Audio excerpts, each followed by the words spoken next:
Welcome to the 2015-2016 school year. We're so happy that you're checking out our elementary mathematics instructional guides. This presentation will focus on where to locate the guides and how to use the resources to make the most of your time. To locate the instructional guides, you're going to select the department's icon. Then you're going to select Elementary Education. From there, you're going to select Math ES. And finally, you're going to select the Instructional Guides 2.0 under Construction folder. For the purpose of today's presentation, we're going to look at all of the resources through the third grade calendar.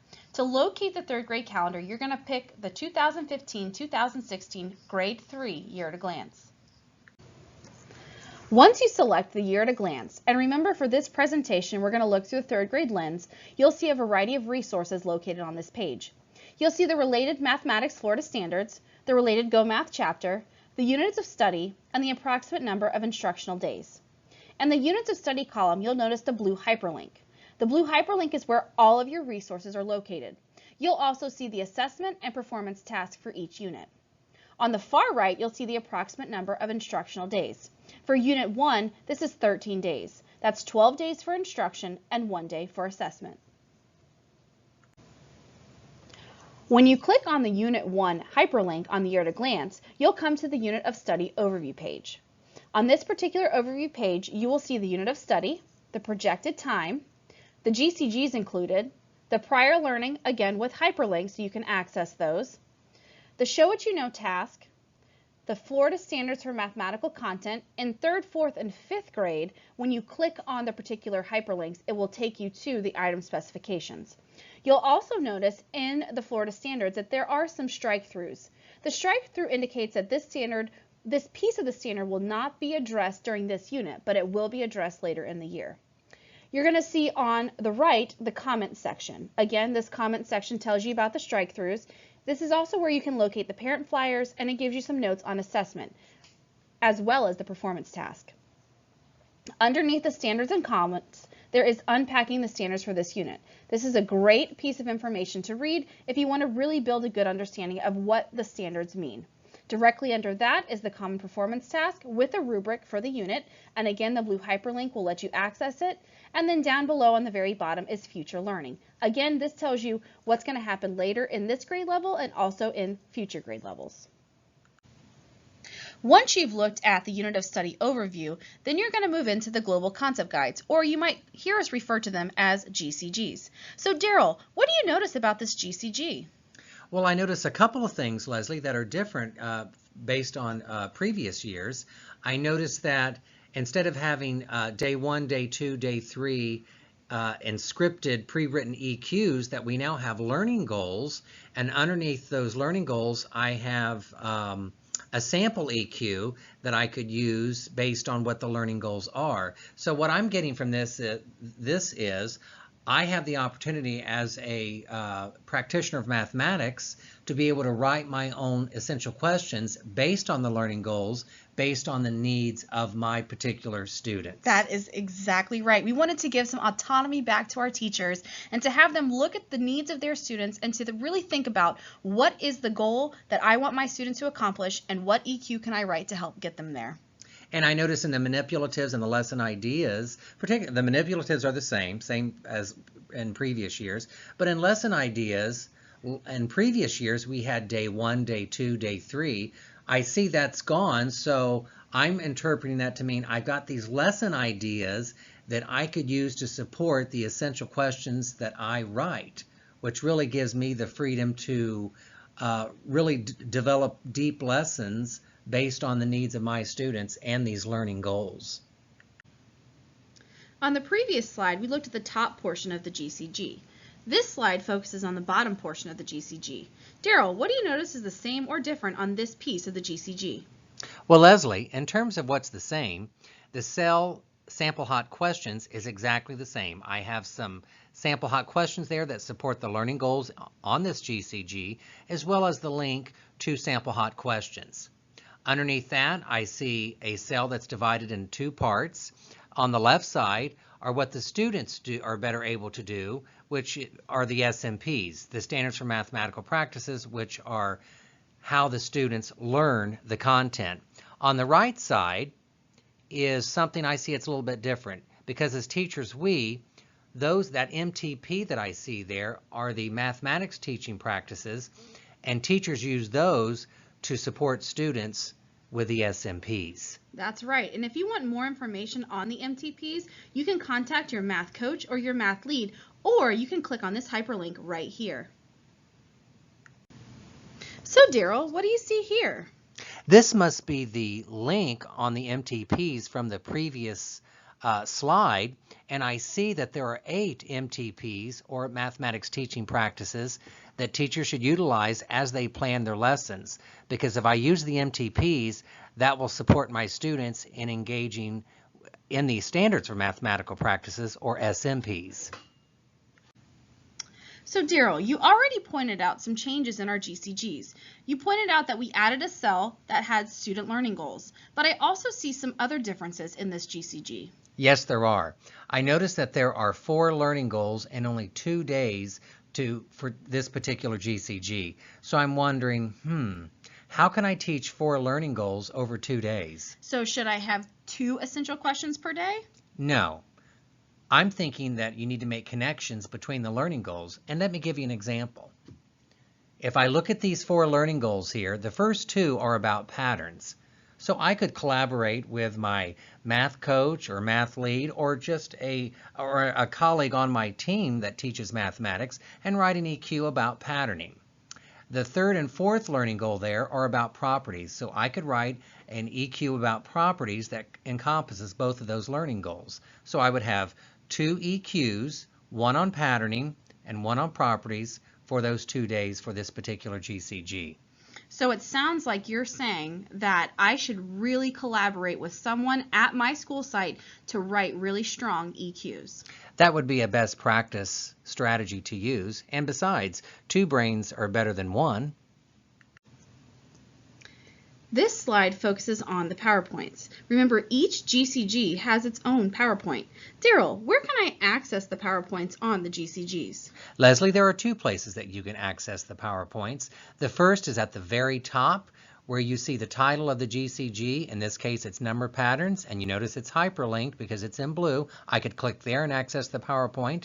The second place is at the bottom of the instructional resources cell, where it says click here. I could click on the word here and I could access the PowerPoint there. So those are the 2 places that I can access PowerPoints on any GCG, kindergarten through 5th grade. And remember, the PowerPoints have a variety of resources to help you make connections to help your students reach those learning goals.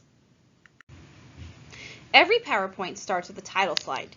You'll notice on this title slide you see number patterns, which is the name of the GCG.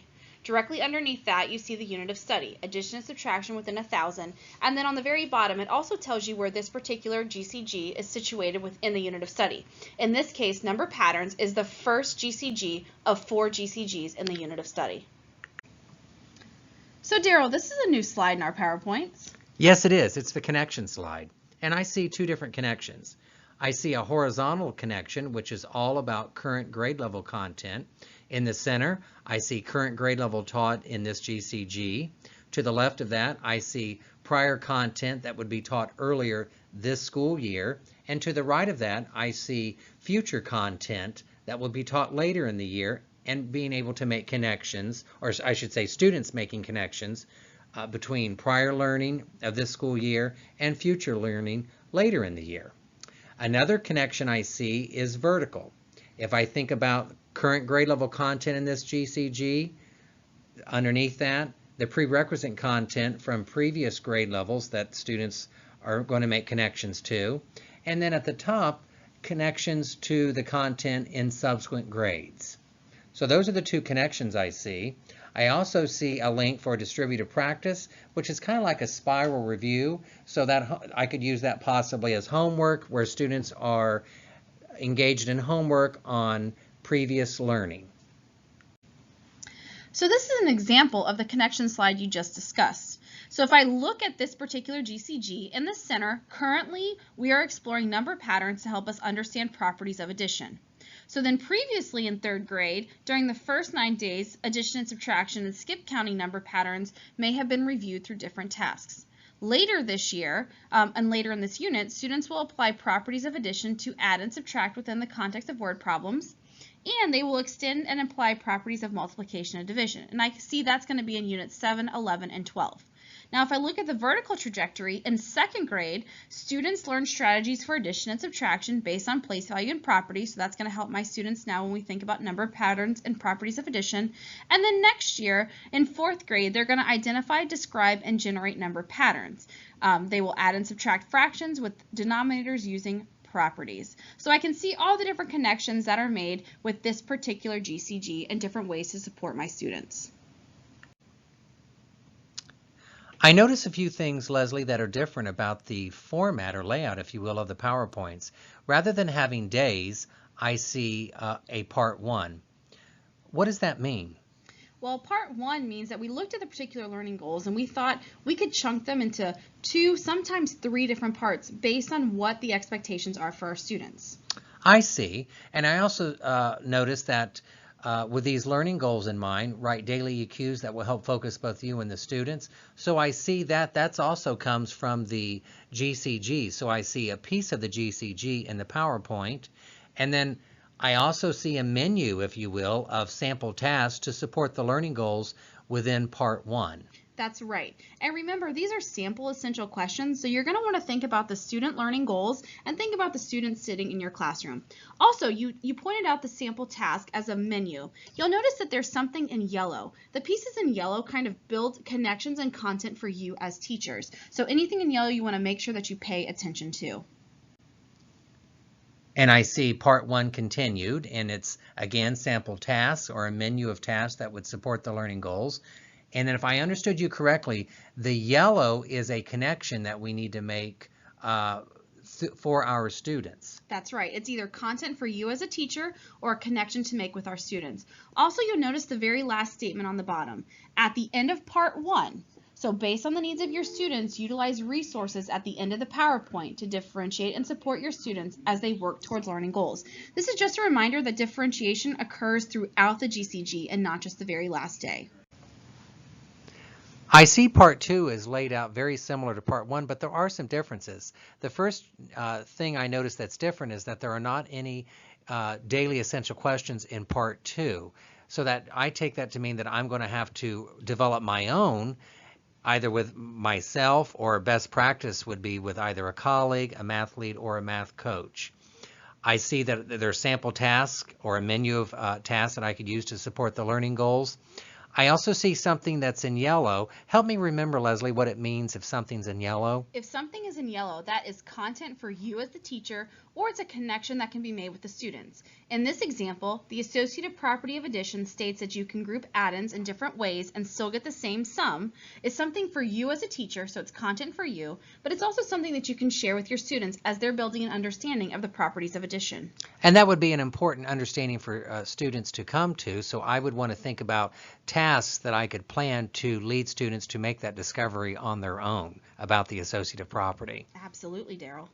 And I also noticed that also the same, that last statement there, based on the needs of your students, I can differentiate these resources so that I'm differentiating over the course of the GCG, not just at the very end. That's right. And so we talked about differentiation. And again, here's the slide that was traditionally at the very end of our PowerPoints in the past. And this gives you some resources to use with students that need some reteaching or some enriching. You'll also see in some of our other GCGs and those PowerPoints that there's options for core as well. But again, we're going to focus on meeting the needs of our students to really help them reach those learning goals. And even though there's nothing that's core here, I plan my core lessons so I can differentiate based on that core lesson. Absolutely. The last slide on this GCG is a literature connection. Now, not every PowerPoint is going to have a literature connection. Only if there were a strong connection between the content in the book and the content in the GCG will you find a slide with literature connections. We hope you found this voiceover helpful in understanding the resources located in the 2015-2016 Elementary Mathematics Instructional Guides. If you still have questions, please contact the math coach at your building, the math lead, or a colleague. We hope you have a productive 2015-2016 school year.